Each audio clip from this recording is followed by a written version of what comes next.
Sunday. Oh, day 5. Hey everyone, and welcome to Chef AJ Live. I'm your host, Chef AJ, and this is where I introduce you to amazing people like you who are doing great things in the world that I think you should know about. Well, today is day 5 of a 10-day experience called the Ultimate Vegan Health and Weight Loss Bundle, where once a year and once a year only, we bring you the best and brightest of the plant-based world, doctors, fitness people, influencers, chefs, vendors who have coupons where for only a mere $49, you can procure almost $6,500 worth of products. These are brand new ebooks, courses, videos. It's unbelievable. You don't believe me? Just click it. You don't have to buy it, but click it. Well, you do have to buy it actually, but just see the depth and breadth of what has been created. Courses that will sell after the bundle from anywhere from $49 to $400. And for once a year only, you get this incredible deal. So pretty much all the guests on the show for this 10 days, which we're doing 5 shows a day, sometimes more, are contributors to the bundle. So today we have Ella Major. She's also known as the Sexy Fit Vegan, and she's going to tell you the I can't speak, guys. I'm like running on fumes. The transformative power of calisthenics. That's a mouthful. How to get in the best shape of your life without lifting weights. This is what I want to hear because I have resistance to resistance training. So please welcome Ella. It's so nice to see you. If you can get me in shape without lifting anything, I'd be very appreciative. Well, I got your back, Chef AJ. No problem. How are you? Good. I'm actually really tired, and but I'm great. I mean, what I love about this bundle and what people don't know when they buy it, that you know, the people that have created it, we're all like in a group together, and you know, we're going to even make it more next year where we get together every month instead of just towards the end. But people are becoming friends with people all over the world, and they because it's not just me doing these shows 5 times a day. It's over 100 people doing their own Instagrams and Facebooks and YouTube, and people meeting people that we wouldn't have met because, you know, I'll be honest, like, you know, I love a lot of the people in the raw food world. I don't really know them, and I'm getting to meet some of them, and same with the fitness people, because we all kind of tend to stay in our own lane, and it's just expanding who we know. And it's been a lot of fun for me because I would not probably normally have met some of these wonderful people. You know, I can't even think of the name, the sheepdog guy. What can't, you know, I can't listen. I'm not on drugs. I'm on bundle mode. And anyway, so tell me about your contribution to the bundle and what you've liked about the bundle and why you recommend the bundle, you know, that kind of stuff.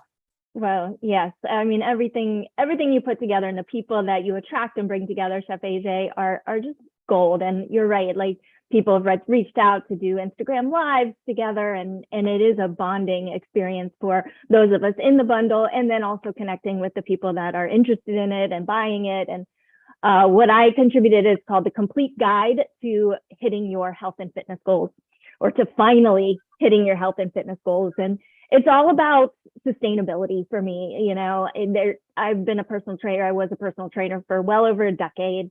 I've been into fitness and sports since I was 5 years old.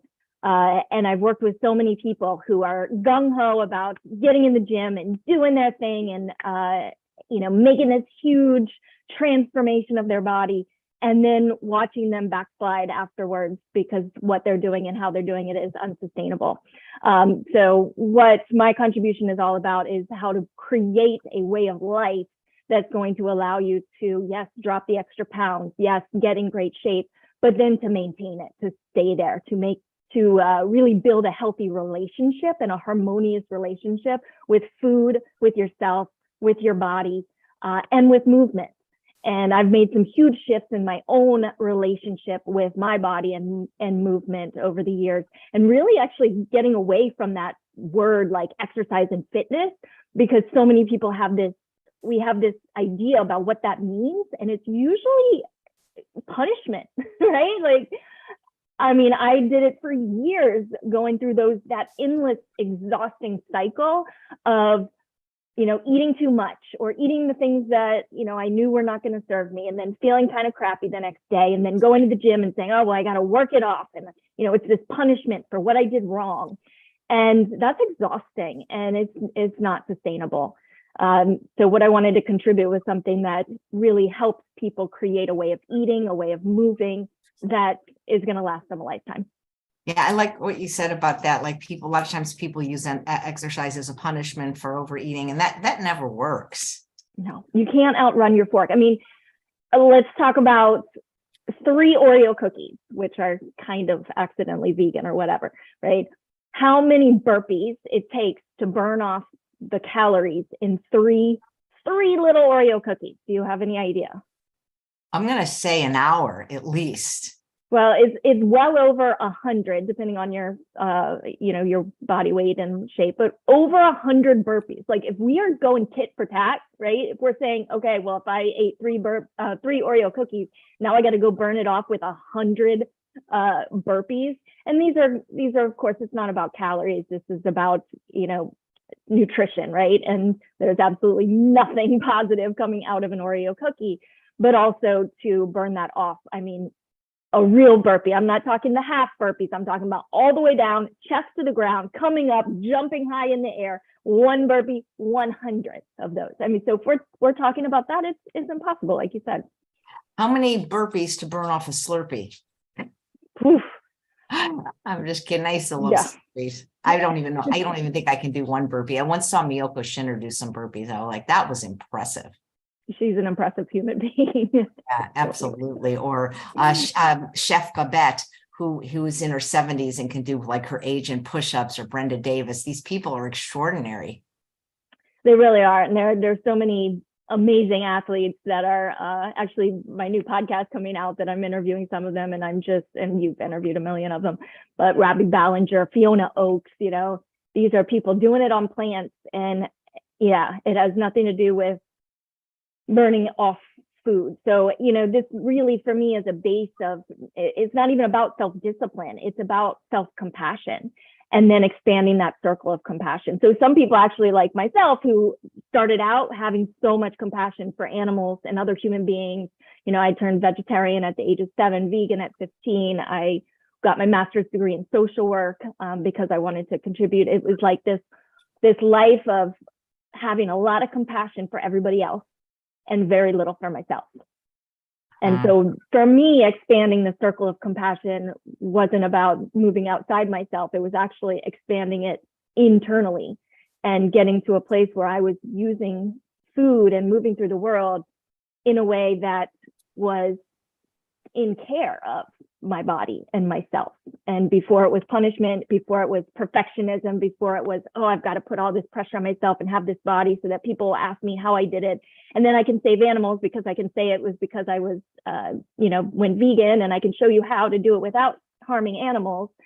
But that caused so much anxiety and so much, there was a lot of shame inside of me that was manifesting in disordered eating and that extreme like macro and calorie counting and being so controlling over my food. And it's just not a way to live. And I think most people don't want to put all that time and energy into being so focused on every morsel they eat. So I really, really like getting to a place and helping people get to a place where food is not stressful. Food is beautiful and a wonderful part of our lives that we get to nourish our bodies and fuel our bodies. And how can we eat so that we can build strength and empower ourselves so that we can have fun and be active also into old age and think about longevity. I mean, I'm turning 43 this year. Woo. And yeah, I know, getting up there. But every year, things change, and I'm might be in some of the best shape of my entire life and have none of that stress and none of that pressure. It's about having some fun and enjoying moving my body and finding new ways to move my body. And that's what I like, the shift away from like fitness and exercise to movement. How can I move my body in ways that are going to strengthen and keep it healthy and active and allow me to do the things that I love to do for many, many more years to come. Yeah. So when you mentioned how do you define calisthenics? And you said you can are you saying that we can not lift weights and still be healthy, but should we still do some kind of resistance training, or is it possible to just do no exercise? Okay. Yes. Well, let's not get carried away here. I'm not poo-pooing weightlifting whatsoever. Number one, I did a lot of weightlifting over the years. It gave me a great foundation.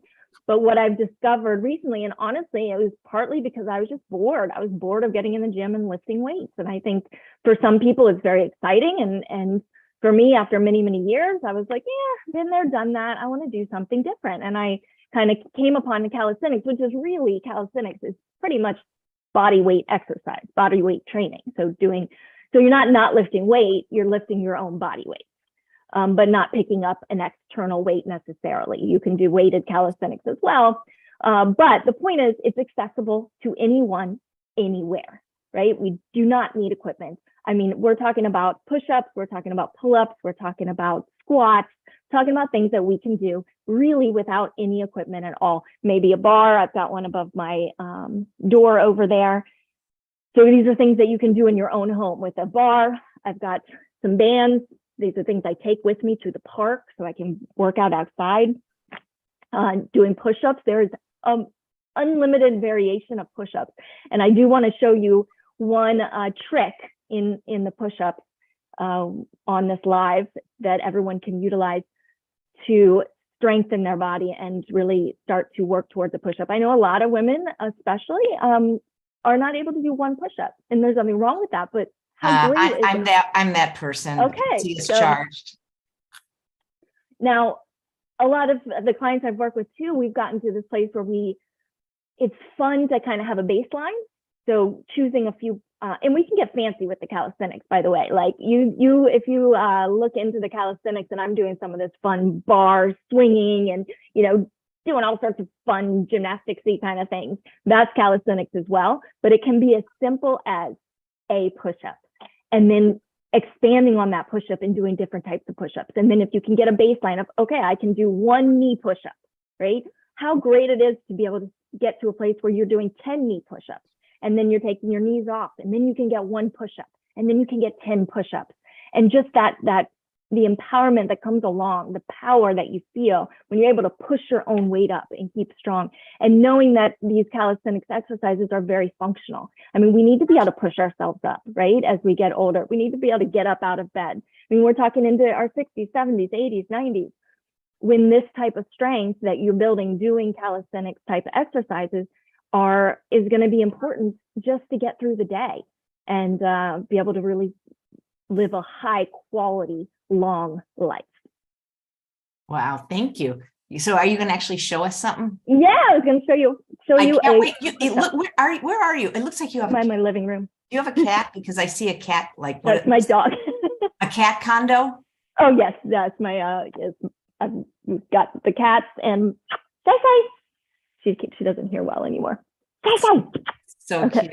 She's not even listening.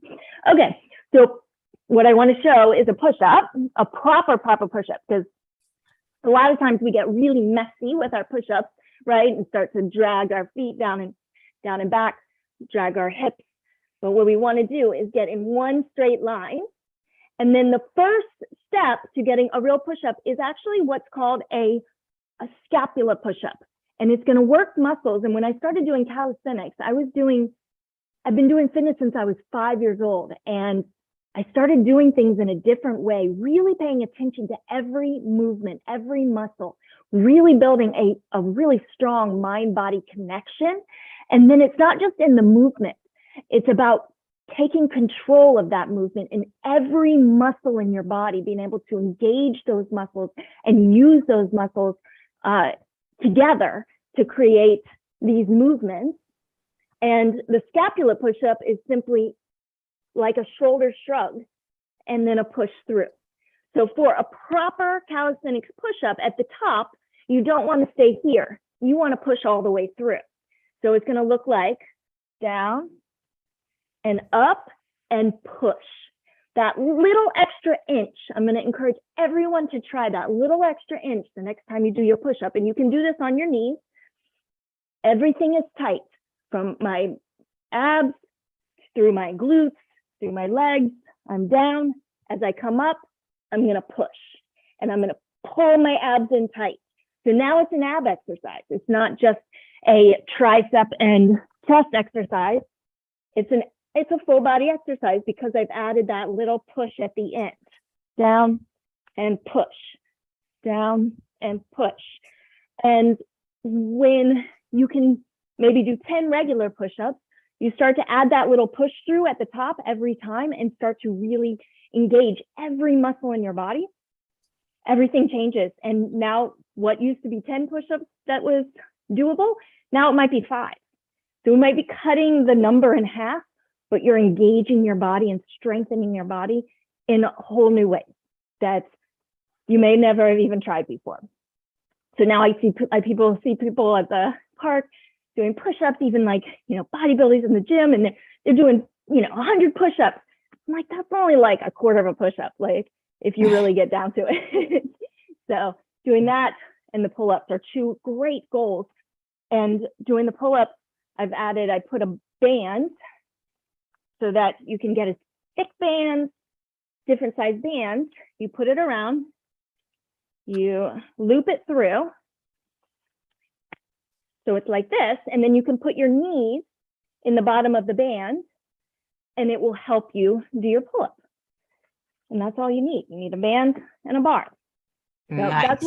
these are the things I love about calisthenics. It's really that building the relationship with your body. It's about having manageable goals that you can get to, and to be able to do it from anywhere, from your home, from the park, outside. I know for most of you, it's cold, still really cold. I love that. I love being able to use your own body instead of having to buy things. Me too. And being able to do it anywhere. Yeah. So this isn't a question, but we have an active chat that goes on during the show, which we're so grateful for. We call everyone that comes the Zoomunity, the community on Zoom. Monarch says, I fell off the wagon. My body isn't happy. What advice have you given clients when that happens? Because that can be, some people can get back up, but some people, it's hard, because the pleasure trap. Sure. Fell off the wagon in terms of nutrition, is you talking well, about? I'm guessing diet or maybe everything, but just in general, there really is no wagon, but it's a, right. But you can fall out of the habit of eating, making healthy choices. Yeah, right? Exactly. Yeah. And it comes back to recentering, refocusing. For me, usually there's a void. And this, I speak to my clients about this. As I said, I have my master's in social work, have done a lot of counseling and coaching over the years, and really getting back to a place where you're kind of saying, what's kind of missing for me that I'm not showing myself love? I like to kind of get into that kind of deeper space when it comes to these patterns and habits, and to kind of take a look and saying, what's not feeling in harmony in my life in general, and kind of going there. Because a lot of times when we get to a space where we're making these choices and we know it, we're saying, here I am making this, I'm choosing chips over fruit, right? I'm choosing this over that. What's going on that I'm choosing something that's really going to not be in alignment with what I want for myself and my life. So I like to take a step back and get into observation mode. I like to kind of detach myself and say, here, let me get curious. Let me first get curious about what's going on. Let me say, oh, look at that choice I made. Not with harshness, not with judgment, not with what's wrong with you, but hey, I'm going to get curious about what's going on. And I think that's the first step, to give ourselves some grace, get curious, and to then kind of examine what's going on, what's the root of these choices I'm making. And yes, there's a pleasure trap. Yes, there's the physical addictions that we have towards salt, oil, sugar. So where am I trapped in those addictions, and what steps can I take to make some different choices moving forward after getting curious? Yeah, I find that usually, I don't know if this was a full-blown relapse, but when people have a slip, or what I like to call a snacksident, there's usually clues that will lead up to it. It's never just like, they're perfect and compliant one day and then the next day. There's always some kind of thinking or situation, I find, maybe they're on vacation, or they let non-compliant food in there. There's always something, it seems, that leads up to it. Like, it's not a surprise usually. Right. Looking at those circumstances. And that's the curious piece, and the stepping back and observing. I think when we're in it and then we start to just punish ourselves for it, we're not able to get to the root of why that choice was made. Yeah, because when I think of my one relapse, early on in my recovery, it's because I hadn't eaten enough food, particularly enough starch. And I went to San Francisco Veg Fest and didn't bring my food. And I learned that, if it's meant to be, it's up to me. And I can't go to these places without a full belly of starch or having compliant food with me. So lesson learned, boom. Get ahead of. Hey, there's a question from Mona. What kind of bands do you recommend, or what kind do you use? Yeah, these are just kind of these rubber bands. You can get them. I hate to promote Amazon, but get everything on Amazon. But they come in packs. If you just look at Calisthenics bands, they'll come in packs, and I recommend getting the packs that have usually 3 or 4 different sizes. And they're all pretty much the same. $20 or something for a whole thing. Nice. So Monarch said, it definitely made sense what you were saying. She stressed over her brother's Alzheimer's at age 64, and food is just complicated, and I've gotten lazy. Yeah. That's why, you got to have like habits. I don't believe I've like habits set up, if you have like systems set up that even, first of all, I'm sorry for your situation, but I believe like if you have a system set up, like especially for batch cooking or something, even when something horrible happens in your life, if that's all you have is prepared healthy food, you're probably going to eat it rather than go out. Yes, I've got in my bundle contribution a whole guide of build a meal and my KISS method, KYSS, keep your staples stocked method for cooking with very little time, very little energy needed. But it is, like you said, Chef AJ, a system that you can create for yourself that makes it very easy, makes what's convenient the healthy thing. Yeah, nobody's going to do this for us, guys, unfortunately. Jennifer says, when doing the push-up with the extra at the end, can it be done against the wall, slightly slanted? Oh, absolutely. Absolutely. You can do an incline push-up, so it can do it against the wall. You can do it on the couch or on a bench. That will make it a little easier. Just like doing it on your knees is gonna make the lever shorter, and it'll make it easier as well. But yes, you can absolutely do it against the wall. You can do it with your hands elevated on some sort of a platform. That'll make it more accessible to more people. Thank you. Monarch says she's going to binge on batch cooking videos, YouTube's. I'll tell you what, if you get the bundle, oh my God, I have a course that's basically batch cooking vegetables called Fall in Love with Vegetables. Tammy Kramer has her $200 really underpriced course that's, I believe it's like 30, it's like 30 hours, I think, of her batch cooking system with a beautiful ebook. And then I have my 4-hour batch cooking boot camp. So that's the best. Tracy says, do you have a website so they can work out along with you? I do not have a workout website, but my sexyfitvegan.com website has some videos there, and on my Instagram at sexyfitvegan. You can go check out. I've also been really into mobility and animal movements, and you can see some of those demonstrations on my Instagram. Cool. Where do you how do you prioritize like sleep and exercise? Because I would like right now I'm exhausted, I'll be honest, but I still sacrifice the sleep for the exercise. And I know Dr. Lyle, who's on after you today, would say you shouldn't do that. But how do you decide on a given day, like what's more important? It is hard. Again, it's like we want to, us exercise people are a lot of times like, just do it, but sleep is, from a holistic health standpoint, sleep is extremely important. So, but you can also get in a really quick, HIIT type style workout in 20 minutes. Yeah. So if you can make room for 20 minutes, but get your sleep, Chef AJ. Yeah. So what I do, I guess, because I'm self-employed, like if I had a job working for somebody else, I couldn't do that. My feeling is I'm going to do the exercise, because if I don't do it first thing in the morning, I know it never gets done. It will not, if it's not my first thing. Whereas if I'm really tired, I can usually find like 30 minutes. I can go to I call it the yoga room. It's my closet, put legs up wall and maybe just close my eyes for 20 minutes. Whereas I'm never going to do I just know me. I know me. I'm not going to do it. But the day that we had our conference a few weeks ago, it's like it meant getting up at 4 a.m. And I was just so tired at the conference. I'm thinking maybe I should have done that today. But it's just, if I don't exercise, my mental health suffers so much. I'm not doing it for weight loss because I didn't lose any of my weight with exercise because I was in a wheelchair when I lost most of my weight from an accident. But it's for mental health. It's for anti-anxiety and just, it's just to get through like all the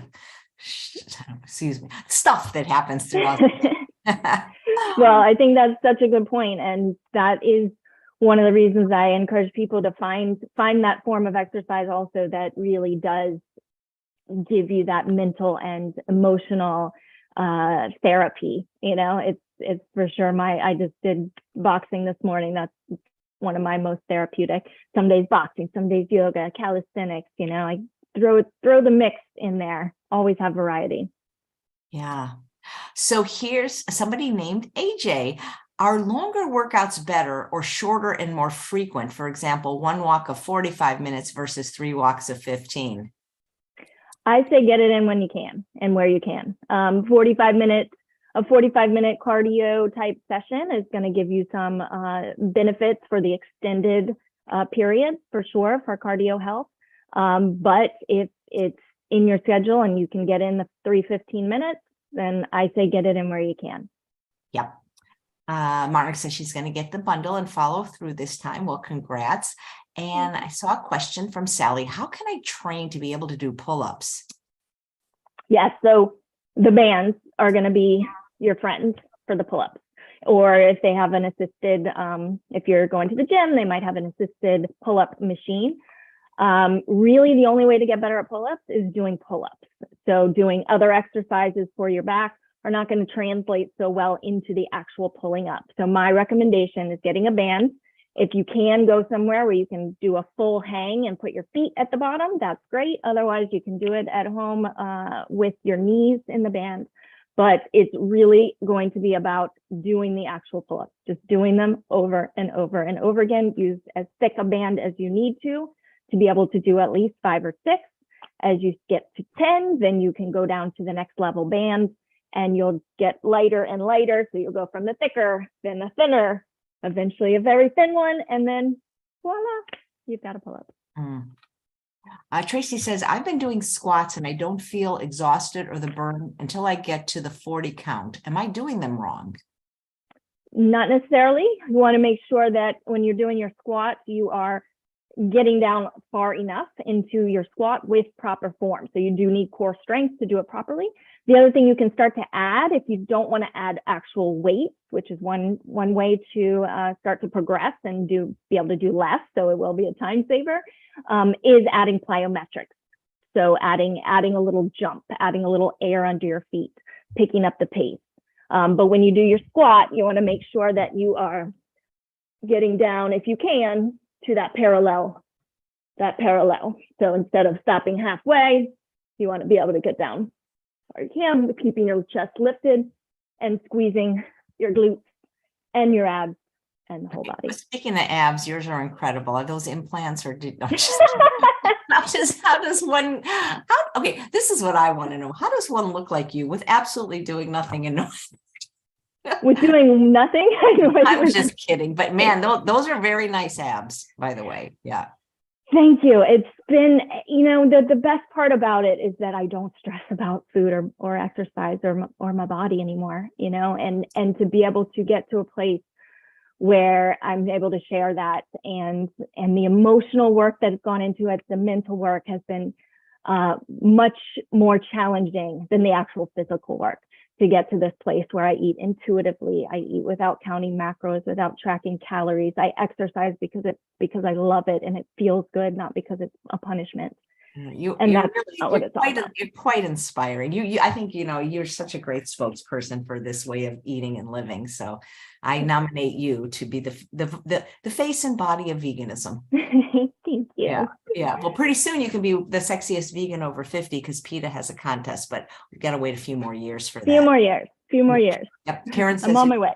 Karen says you look fantastic. And, it's interesting because it just happens that this is the first Tuesday of the month. And my regular 11 o'clock show is Straight Talk with Dr. Doug Lisle, the psychologist who co-wrote The Pleasure Trap. And I look at the questions in advance because we have to take them in advance when we have a doctor on, because there's so many questions. And so many of the questions are on things from women in their 50s on body dysmorphia and not being happy with the way they look as they age. So it'll be interesting to see how he answers that. Yes. Yeah. And that says, how effective are tucks done in aquafit for an ab workout? I think water exercise is so great because even when you're injured, like you can do it, It's a form of resistance training, right? You're doing resistance through the water. So sorry, I didn't hear that. Doing what in the water? How effective are tucks, Tucks, done in aquafit for an ab workout? I'm not that familiar with aquafit. I will be honest about that, but tucks are usually, here. Yeah. Like, and I think they do those in the water as well. Yeah, no, it's great. That's phenomenal. Absolutely. Yep. The question is, how do you submit for Dr. Lisle? You have to submit them through our email list. So you have to be on I can only take questions now for doctors, for people that are subscribed to chefaj.com, because we literally get hundreds of questions. So I'll put the link in the chat and then you respond to the email that we send on Saturday and Sunday for the doctors that week. And then you respond. Jennifer says she is beautiful outside, but hearing her speak, I can see her inner beauty. Don't you hate it when pretty girls are nice too? No, she is. I've known her for years. She's amazing. Here's a question from Tracy. What exercises would you recommend for strength training and weight loss?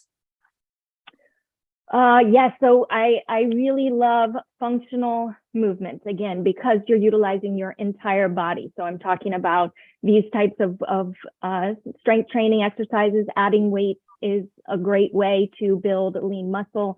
So anytime you're building lean muscle, and I prefer compound movements. So movements like a squat to a overhead press, right? This helps get your heart rate up. It's very efficient in terms of your movements, and building more muscle allows you to increase your metabolism. Your body needs more calories, needs to more energy to keep up with those muscles and to feed those muscles, which is why just doing cardio, yes, it burns calories, but you can't outrun your fork, right? But building a body that's strong, that's got a lot of lean muscle, that's going to really help you help your body run efficiently and help you shed those pounds. Nice. You never had weight problems, right? I'm guessing. No, I've never been overweight, I would say. I've been training since I was 5. I was gymnast, I was a swimmer, I went to volleyball, I started in the gym, I was a personal trainer for a decade, I was an instructor, I've done Muay Thai for 22 years, I've done yoga for 12 or so years, I've been active my entire life and vegan for almost my entire life, pretty much healthy, whole food, plant-based vegan. Nice. Muay Thai, that's kind of like, is that like a martial arts? It is. It's Thai boxing. It's the science of the 8 limbs. We get to use our fists, our kicking, punching, elbows, knees. So the science of the 8 limbs. It's such a powerful and beautiful martial art and sport. I love it. Have you ever done Krav Maga? I did that once, and let me tell you, it's hard. It's so. I have not, but I feel like it's very important in terms of like self-defense, right? Because I learned a lot from that class. And like one of the things I learned, and it's interesting because you're wearing a bun, is because there were a lot of LAPD officers in the class, and like I'm holding this thing and they're like punching. But one of the things they said is like, women that have long hair that wear it in a ponytail late at night or when they're jogging, it's one of the worst things. Where's the rapist going to hold on me? I mean, they probably could like wear a hat. You can't, there's nothing to hold on, but you see that a floppy ponytail, and because you hear about women sometimes running, in the park and things happening. The ponytail is not the best thing, especially like late at night if you're on your own, because these were police officers and military that were teaching the class, and they explained things, and of course how you carry yourself with confidence and things like that. But they said like, ponytail, not so good. That is, I didn't think about that. That's a very good point. I'm glad you brought that up. Yeah, absolutely. So here's a question from Monarch. Suggestions for age 62 spongy thighs. I'm thin all over. However, my thighs have changed and I'm super embarrassed. Yes. I do your all the squats and lunges are really helpful for building those, and they can be body weight. I mean, and this is, this is the thing, like all our bodies are going to change. And so there's this combination of building love and respect and gratitude for what we have and doing what we can to change the things that we can change, right? So it's that combination of both. But practically speaking, the squats and lunges. Yep. And that's what I think Dr. Lyle's probably going to talk about at 11 from these questions. I think of that movie with Jack Nicholson, It's As Good As It Gets, because believe me, I'd love to, when people accuse me of having plastic surgery, I'm like, really? Because I think they did a terrible job then, but yeah. So Susan says, my body, my hands, feet, body is so deformed from arthritis. Power riding and rowing machines are my go-to. Do you have other suggestions? Sorry, she said hands, feet, body are deformed for arthritis. Power riding and rowing machines are my go-to. Do you have other suggestions? Rowing machines are a fantastic full body type of exercise. And I love that you're able to do that. And everybody's body is so unique and different, and I'm not sure where exactly, the pain and maybe a physical therapist, I was thinking maybe a physical therapist could help with something like that, because she has an actual diagnosis. So, I just got a rowing machine, the Concept, whatever, the one that Dr. Oh, look at you. I haven't used it, but I got it. That's the first step. And it's out of the box. That's the second step. One day I will, I don't know if I can do a live from it, because I'm going to figure out where to do the phone, because I've been doing lives from my bike. Let's see. This is what type of strength training is best for people with osteoporosis, asks Debbie. Well, yes, all types of strength training, and calisthenics does count. Body weight strength training does count, but getting some weights, they don't have to be huge weights, are great too. Like I said, I wasn't dissing weight training at all. I was just saying that there is the alternative. You don't have to pick up a weight doing calisthenics, push-ups, pull-ups. Even working towards putting more weight on your hands, working toward handstand kind of things, crow pose in yoga. These are all body weight exercises that are muscle and bone strengthening exercises as well. A lot of these questions, and I'm not going to ask them because we have a physical therapist, a vegan physical therapist, Eileen Kopsitis, that's on every month. And I think that they should really direct them there and get on my mailing list and ask them, because, people have bad knees, these kind of things, unless you want to take them. But here's one from Dave. Any exercises after losing excess weight to tone up? Exercises after losing. Well, yes, exercises are not going to necessarily take the skin and, reform the skin. So that is, one of those things that's a little tough. But I would say the strength training, again, like this calisthenics is no joke. Calisthenics is so great for so many things. And toning up is definitely one of them. Absolutely. Beverly says best exercise for senior, the one you'll do every day without complaining. Right, exactly. Absolutely. Even things can be done in a chair. That's amazing what you can do, Yes, it is. Even without any weight, do this 100 times.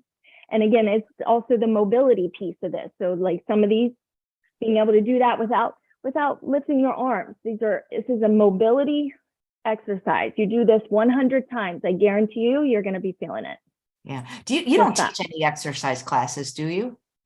Not right now, but I'm actually about to start because I've gotten so inspired. I'm doing an animal inspired mixed movement class for mobility and strength. I've just started it just because I'm so inspired myself. I've decided that I'm going to do that. I'm going to be sharing a lot of these in our new community as well, 99 Thrive. And how do people get involved with you, and where's the best place to follow you, et cetera? Yes, ellamajors.com. It kind of tells you a rundown of everything. I think we're putting in the links in the show notes. At Sexy Fit Vegan, I just started my at Ella Majors account on Instagram as well. I got a Facebook, getting less and less active on Facebook, but I would say at Sexy Fit Vegan on Instagram, and my website ellamajors.com, and then 99thrive.com is coming in a matter of days. Right. Well, that's fantastic. And that's all in the show note. Janet, your question might be better directed to the physical therapist, but, if water exercise can always be a way to do parts of your body when you can't put weight on other parts.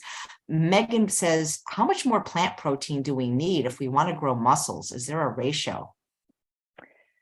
Yeah, what I like to do is have a base of beans and greens is my, sorry, not sure what happened there.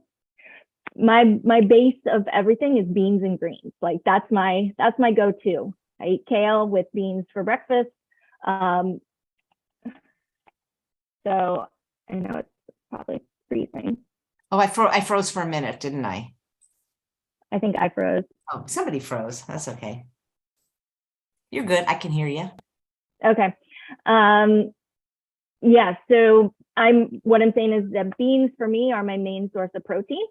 So I eat a bunch of them, and there's not necessarily, everybody's body builds muscle in different ways. And I don't think it's necessary to have the huge amounts of protein that bodybuilders kind of go for to be able to build muscle. So getting a really good variety of all the whole foods, eating lots of legumes. You can throw in a plant protein shake if you want to up it, nice, healthy, organic, non-GMO one. And other than that, I wouldn't stress too much about unless you're trying to compete. Okay, thanks. Last question. Linda says, what are your thoughts on eating before your first workout in the morning? Listen to your body. I mean, some people need a little bit of maybe half a banana or something like that. I wouldn't train on a full stomach or anything like that, but listen to your body. If you're starving, it's hard to get a good workout in. But sometimes just as little as a few bites of a banana could give you the energy that you need to get through your workout. Yep, sounds good. And say again, one more time, what you have in the bundle. The complete guide to finally hitting your health and fitness goals. Great. And guys, if you want to get it from Ella, just look in the chat, look in the show notes. This is only available for 5 more days. When it's gone, it's gone. You can beg, you can plead. You're not going to be able to get it after midnight, 11:59 p.m. Pacific time on Sunday, February 12th. There is almost $6,500 worth of content if priced separately from over 100 contributors, and the Sexy Fit Vegan Ella is one of them. Always great to see you again. I look forward to being on your new podcast. I have filled out the little collecting form, so I look forward to that. And if people want to work in your groups, that information is on your website, right? Yes, absolutely. Good. All right. Well, your dog has not moved the entire show, so what can I tell you? It's a very good stay that he's on. Her 16-year-old stay. Very good. All right. Well, hey, does your arm mean anything? I just noticed the tap. Does it mean anything? Yes, the flower of life. It represents the interconnectedness of all living beings. Nice. All right. Well, thank you so much. Always great connecting with you, Ella, and always great connecting with you guys in our Zoommunity. Please come back in about an hour for Dr. Doug Lyle. You won't want to miss